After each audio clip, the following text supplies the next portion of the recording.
There is a knot or two of wind blowing today, and there aren't many boats that you'd even consider going out to sea in on a day like this, but this could be one of them, the new Aquastar 49. In layout it's very similar to the old 48, but the yard have made a few tweaks to improve life on board. So let's jump on and see exactly what they are.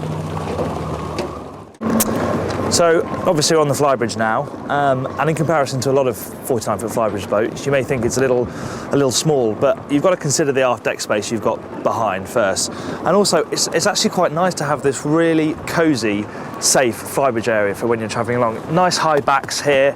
Obviously you've got this sort of middle armrest here, there's plenty to hold on to, guardrails all the way around, and it's still obviously a very nice place to come up and have something to eat and a drink.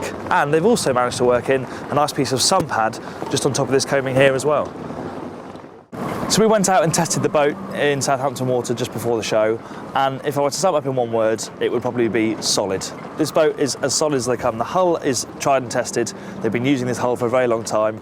There's no real difference there to the predecessors, but it's very planted, very soft riding, and it really does feel like it's going to go for anything. In terms of actual driving position up here, although the throttle and the wheel are both fixed, and they look in a little awkward position, actually the position's really good. You have to lean forward a touch, but the wheel's right where you want it. You can reach the throttles easily, there's a good view, and what I really like is that it's very easy to stand up and drive this boat. You can still reach both wheel and throttle, and also you've got a very good view out when you're berthing as well.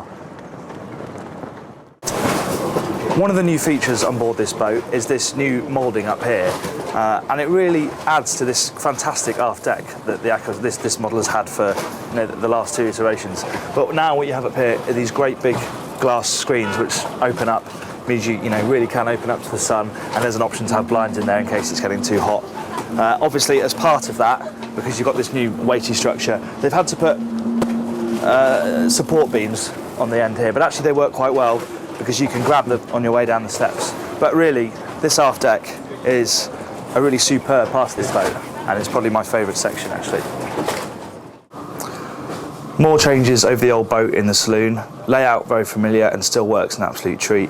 Really lovely spacious saloon, but these enormous windows that really stand out from the outside mean that there's even more light coming into here and make what is already a really big space feel all the bigger.